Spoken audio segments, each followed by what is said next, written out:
Collagen supplements have become one of the most visible products in the wellness market, appearing in protein powders, coffee creamers, beauty gummies, and standalone powders with promises of firmer skin, better joints, stronger nails, and improved recovery. For women over 50, the marketing is particularly targeted, and for understandable reasons. The biology of what happens to collagen during and after menopause is real, and the questions about whether supplementation can meaningfully address it deserve a clear, evidence-grounded answer. What collagen is and why it matters. Collagen is the most abundant protein in the human body, accounting for roughly 30% of total body protein and 70 to 80% of the protein in skin. It functions as the structural scaffolding that holds connective tissue together throughout the body, including skin, bones, cartilage, tendons, muscles, blood vessels, and the gut lining. When collagen is abundant and well organized, skin maintains its elasticity and firmness, joints move with cushioning and ease, and connective tissue throughout the body maintains its tensile strength. Collagen is assembled from amino acids, with glycine, proline, and hydroxyproline making up the majority of its composition. These amino acids are what the body uses to build and maintain collagen-containing tissues. When you eat protein from any source, your digestive system breaks it down into component amino acids, which are then distributed throughout the body according to current needs. Collagen supplements work by providing a concentrated source of the specific amino acids that collagen is primarily made from, delivered in a pre-digested form called collagen peptides or hydrolyzed collagen that the body can absorb readily. What happens to collagen after 50? Collagen production declines naturally with age, starting in the mid-20s, but the rate of decline accelerates significantly around menopause. Research published in peer-reviewed dermatology literature documents that women lose approximately 30% of their skin's collagen in the first 5 years after menopause, with continued losses of roughly 2% per year for the following 2 decades. This is not a gradual process that goes unnoticed. Many women report that their skin, joints, and hair seem to change noticeably within a few years of menopause, and the collagen loss is a major biological driver of those changes. The connection between estrogen and collagen is direct. Estrogen stimulates collagen synthesis and inhibits the enzymes that break it down. When estrogen levels drop during perimenopause and menopause, collagen production falls and degradation accelerates simultaneously. This dual effect explains why changes in skin texture, joint comfort, and connective tissue integrity can feel rapid and significant during this transition rather than gradual. The visible and physical consequences include increased skin wrinkling and loss of elasticity, hollowing or volume loss in the face, increased joint stiffness, particularly in the morning or after rest periods, slower recovery from physical activity, thinning of hair, and increased nail brittleness. These are not individual failings.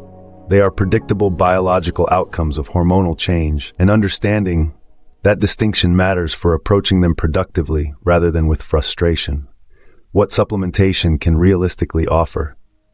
The research on collagen supplementation is more substantive than skeptics sometimes acknowledge, though it is also more limited than marketing suggests.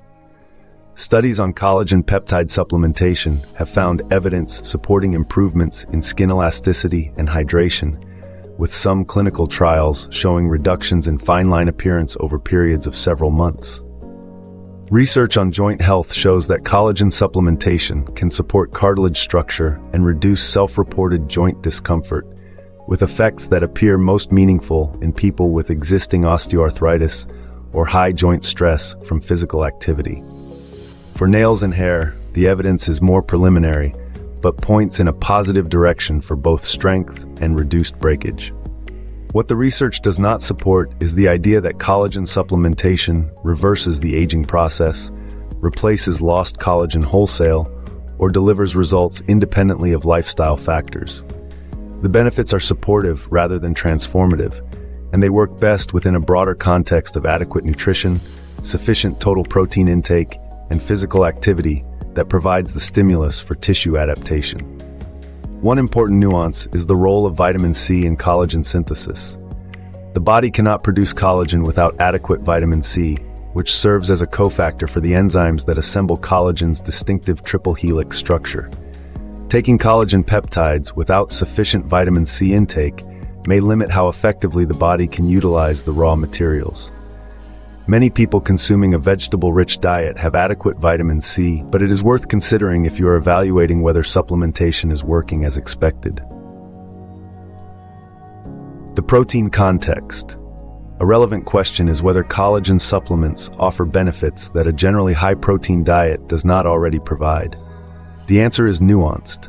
A well-rounded diet with adequate protein from chicken, fish, eggs, dairy, and legumes provides the full spectrum of amino acids the body needs, and the body does direct those amino acids toward collagen synthesis, among many other processes. Collagen supplements provide a particularly concentrated source of the amino acids most specific to collagen structure, which may offer a targeted advantage for connective tissue support beyond what general protein intake delivers alone. This does not mean collagen supplements are essential for everyone. Someone eating a genuinely high-protein diet with consistent strength training and good overall nutrition may not notice meaningful additional benefit from adding collagen. But for someone whose total protein intake is lower than optimal, or who is specifically experiencing joint discomfort or significant skin changes, collagen peptides represent a practical way to increase the supply of collagen-specific amino acids without dramatically changing overall eating patterns. Choosing a quality product. If you decide to try collagen supplementation, a few practical considerations improve the likelihood of a good experience. Look for hydrolyzed collagen peptides rather than whole collagen, since the hydrolyzed form has been broken down into smaller peptides that absorb more readily. Choose products that have been third-party tested for purity and label accuracy, since the supplement industry's regulatory environment means product quality varies considerably between manufacturers. Bovine and marine are the two most common sources.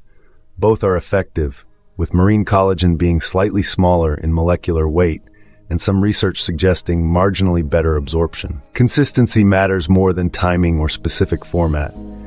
Daily use over 2 to 3 months is typically the minimum period needed to assess whether supplementation is producing noticeable effects.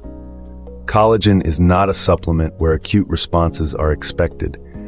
It works through gradual accumulation in support of ongoing biological processes. The non-negotiable foundation. Collagen supplementation is at best a supportive element within a larger health framework, not a substitute for the factors that most powerfully determine how you feel and function in midlife and beyond. Resistance training is the most evidence-supported intervention for maintaining muscle mass, protecting joints through strong surrounding musculature, and supporting bone density after menopause. Adequate total protein, broadly distributed across meals, drives muscle protein synthesis and supports all connective tissue maintenance. Quality sleep is when the majority of tissue repair and hormonal restoration occurs.